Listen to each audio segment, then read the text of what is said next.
निराकार सेवा करेंगे और मंदिर वहीं बनाएंगे, उसको कौन रोके। मेरा कहना इतना ही है कि ढांचा नहीं बचा, मुझे कोई गम नहीं इस बात का। तो इसका मतलब no regret, no repentance, no sorrow, no grief. टूटने के बाद बहुत से लोग कहते हैं कि साहब ये 6 दिसंबर 1992 की घटना राष्ट्रीय शर्म की बात है। मैं कहता हूं 6 दिसंबर 1992 की घटना राष्ट्रीय शर्म का विषय नहीं है, राष्ट्रीय गर्व का विषय है। शर्म का विषय नहीं है, राष्ट्रीय गर्व का विषय है। नमस्कार, मैं विनोद कुमार शुक्ला, अड्डा पर आपका स्वागत है। 6 दिसंबर 2005 को तृणमूल कांग्रेस से निष्कासित एमएलए हुमायूं कबीर ने मुर्शिदाबाद के एक इलाके में बाबरी के नाम पर एक मस्जिद का शिलान्यास रखा और इस मस्जिद के शिलान्यास में कहा यह जा रहा है, दावा यह है कि लगभग 3 लाख लोग आने की संभावना थी। अभी पूरी रिपोर्ट नहीं है कि कितने लोग आए और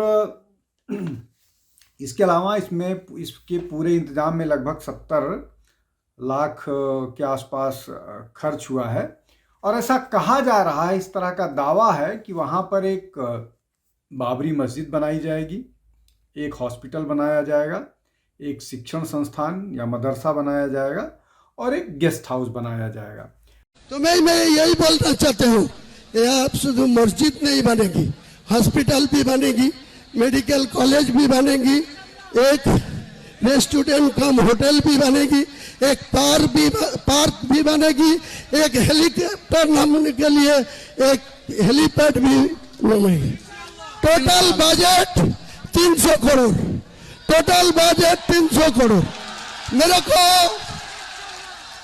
मेरे को इंडिया को एक बहुत बड़ा शिल्पपति, उनको 4000 करोड़ का फाइल है, वो मुझे वादा किया आपको टास्क में 80 करोड़ रुपया भेजूंगी। तो एक कॉपी है भारत। जो बाबरी मस्जिद है, इसका शिलान्यास 6 दिसंबर को क्यों हो रहा है और ये बाबरी के नाम पर क्यों रखा जा रहा है, और अचानक ये 1992 के बाद जब जो बाबरी ढांचा जिसका नाम दिया जाता है, उस ढांचे के अगर आप उसको करें तो लगभग इतने 92 के बाद उसका अचानक आज क्यों शिलान्यास किया जा रहा है। क्या हुमायूं कबीर पहली बार एमएलए बने हैं या हुमायूं कबीर पहली बार मुसलमानों का नेता बने हैं? तो ये एक बड़ी गुत्थी है जिसको समझने की कोशिश करते हैं।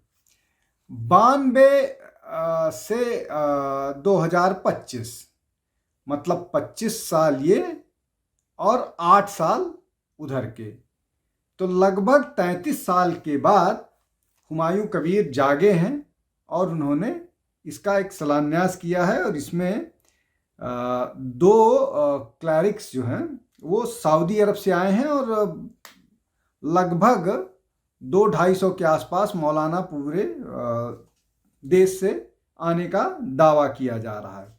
जब हुमायूं कबीर ने ये पहली बार बात कही थी, उसके बाद से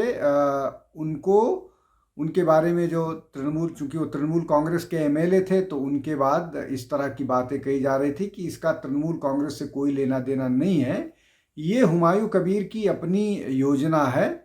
और बाद में जब उनको शायद समझाने की कोशिश की गई होगी या जो भी बात रहा हो, तो जब वो नहीं माने, अपनी बात से पीछे नहीं गए, तो उनको पार्टी से सस्पेंड कर दिया गया। अभी वो पार्टी से सस्पेंडेड हैं और अब वो ये कह रहे हैं कि वो पश्चिम बंगाल में तृणमूल कांग्रेस को और भारतीय जनता पार्टी दोनों को सबक सिखाएंगे।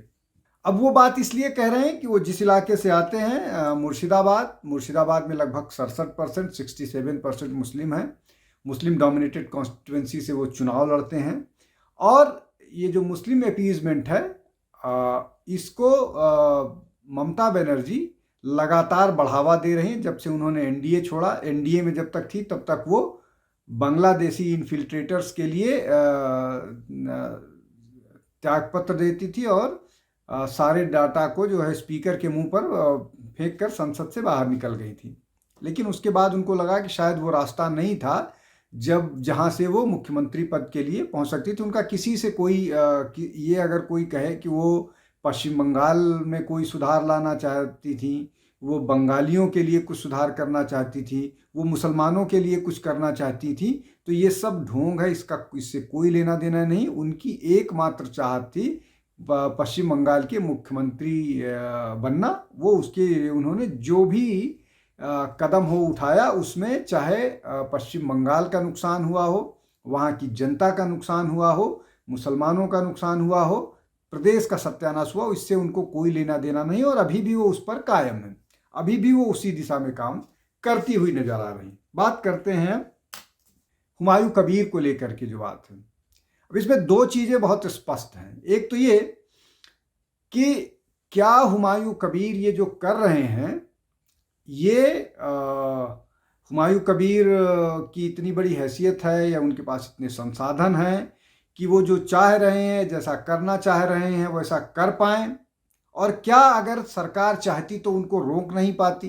तो पहली बात ये कि जो हुमायूं कबीर और टीएमसी के बीच चल रहा है, क्या वो नूरा कुश्ती है दिखाने के लिए कि हमने, मतलब ये सिर्फ वहाँ के उन सेक्युलर हिंदुओं को दिखाने की कोशिश की जा रही है जिनको इन चीज़ों से लेना देना है कि हम जो मुस्लिम कम्युनलिज्म है उसके भी खिलाफ है, या ये कह लीजिए कि हिंदुओं को एक मैसेज देने की कोशिश की जा रही है कि हम वो नहीं करेंगे, इसलिए कि हिंदू बहुत नाराज हैं ममता बनर्जी से।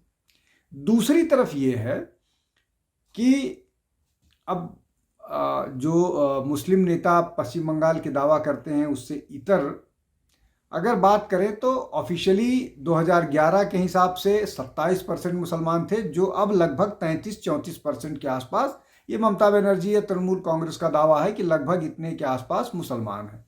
तो क्या मुसलमानों को नाराज करके ममता बनर्जी चुनाव जीत सकती हैं? ये एक और बड़ा मसला है। तो दोनों में बैलेंस रखने के लिए, हिंदुओं को भी ना नाराजगी हो, मुसलमानों को भी ना नाराजगी हो, इसको बैलेंस करने के लिए हुमायूं कबीर को सस्पेंड किया गया और हुमायूं कबीर की जो कम्युनल पोलराइजेशन की पॉलिटिक्स है उसको करने दिया गया। एक तो ये मामला। दूसरा जो मामला है कि हिंदू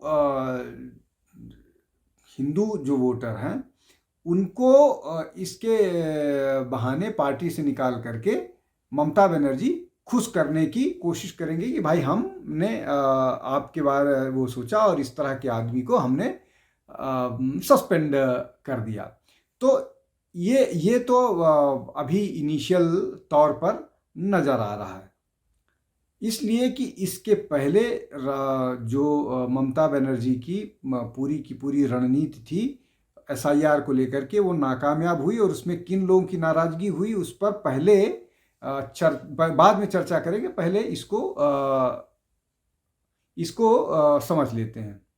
अब जो ममता बनर्जी हैं, ये जो 27% से 36% या उससे ज़्यादा का मुस्लिम वोटर है, वो ममता बनर्जी का ही किया धरा है। जिस तरह से उन्होंने इन्फिल्ट्रेशन पर या जिस तरह से उनके लोगों ने राशन कार्ड, आधार कार्ड ये सब तैयार करवाए, इसमें सक्रिय रूप से और लोगों को बांग्लादेश से ले आने में मदद की, उसका अनगिनत उदाहरण है। शेख शाहजहां जो इस काम के लिए था, वो किस तरह से बांग्लादेश से लोगों को ले आता था और हिंदुओं की ज़मीन पर और सरकारी ज़मीन पर, तालाब पर कब्जे कराता था। ये इस तरह की गतिविधियों में शामिल थे।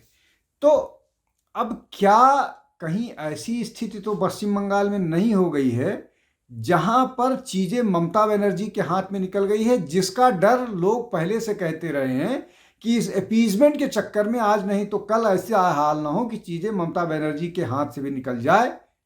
वो कैसे निकल जाएगी?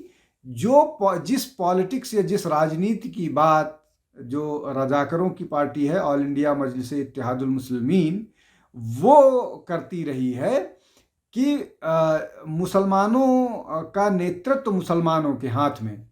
जो बात उन्होंने बिहार में की, या जो बात वो उत्तर प्रदेश में करते हैं, या जो बात पश्चिम बंगाल में चाहते हैं। उत्तर प्रदेश और बिहार में तो 18% और 17% मुसलमान हैं, यहाँ तो 30% के आसपास हैं। अगर ऑफिशियल उसकी बात भी करें तो भी 30% के आसपास अब हो गए होंगे।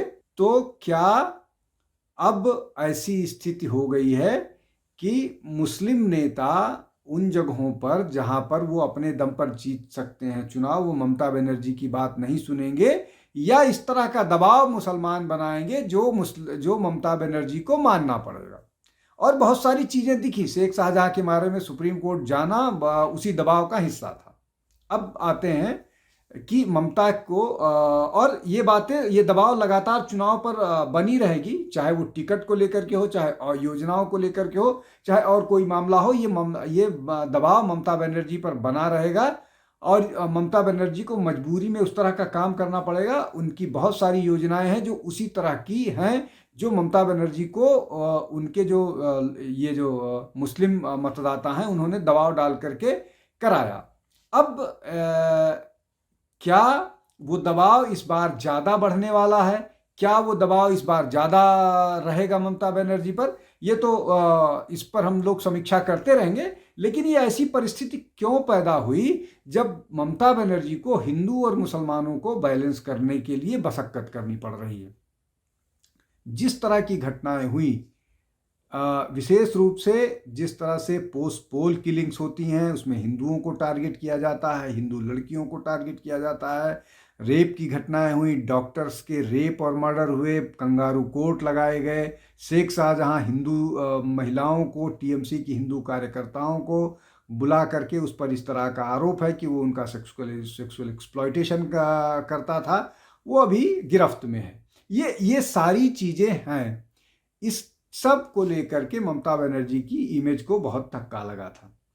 उसके बाद जो रही सही कसर थी वो जो है जो स्पेशल इंटेंसिव SIR है, स्पेशल इंटेंसिव रिवीजन है वोटर रोल का, उसके बाद कुछ इस तरह के डेवलपमेंट्स हुए कि उसका जो है ममता को उस चीज़ को संभालना मुश्किल हो गया।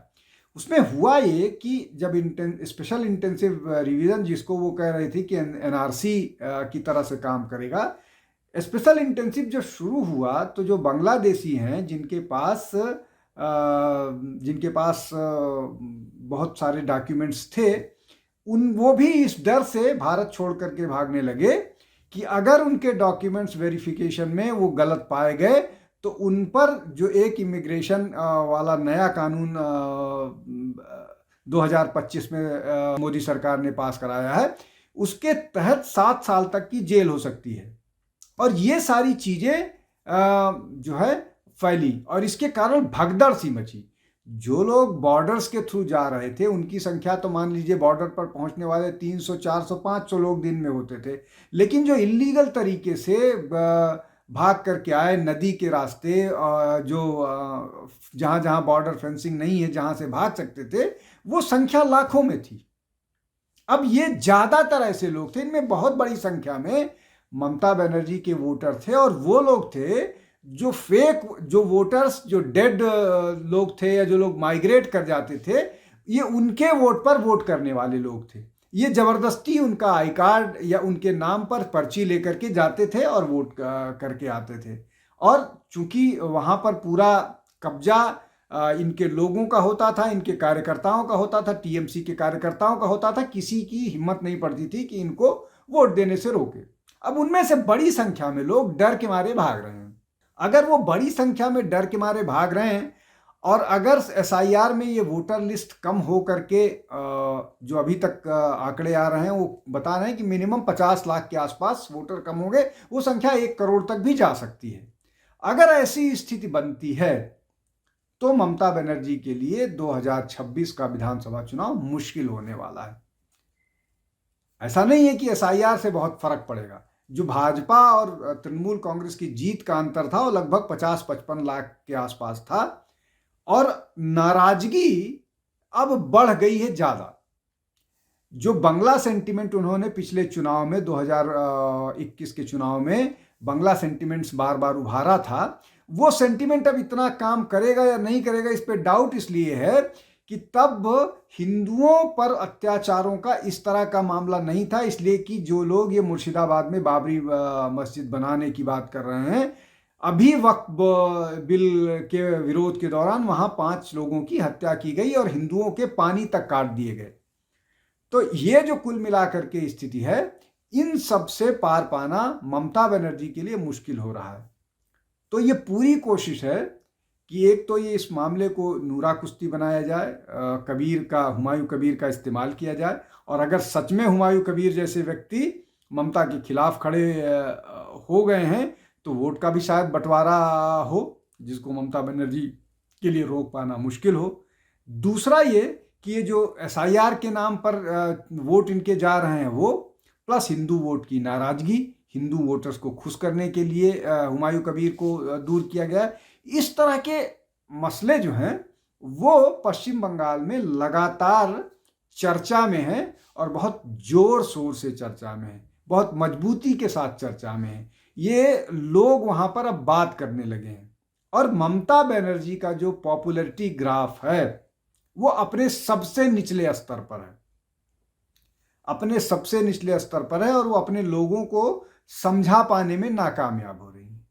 यही कारण है कि ये हुमायूं कबीर का बाबरी मस्जिद का शिलान्यास होता है और इस तरह की चीजें निकल करके सामने आती हैं। चुनाव तक इस तरह के बहुत सारे शगुफे आएंगे, हम आपके सामने लेकर आते रहेंगे। आज के लिए बस इतना ही। बहुत बहुत धन्यवाद। नमस्कार।